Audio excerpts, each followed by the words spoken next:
De longs mois s'étant écoulés depuis nos derniers échanges, je crois toutefois utile, sans revenir naturellement sur le détail des analyses, de vous rappeler ce qu'était alors et ce que sera donc cette année encore dans ce cours mon objectif. Celui, très généralement, de montrer comment, face à nombre d'impasses où ont mené au XXe siècle divers tournants, linguistiques, cognitifs notamment, mais aussi perceptifs, une réflexion s'impose, à mon sens, sur le langage, certes,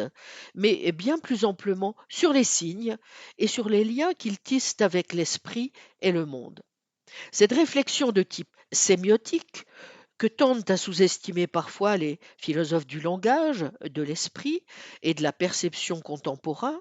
pour ne rien dire des chercheurs en sciences cognitives et en neurosciences,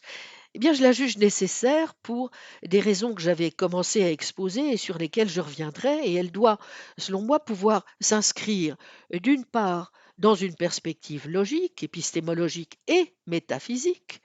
d'autre part dans un cadre ontologique non pas nominaliste, selon la représentation que l'on se fait souvent de projets de ce genre, mais bel et bien réaliste, ce dont témoigne du reste et de façon exemplaire le projet systématique entrepris au début du XXe siècle par le fondateur même de la sémiotique, Charles Sanders Peirce.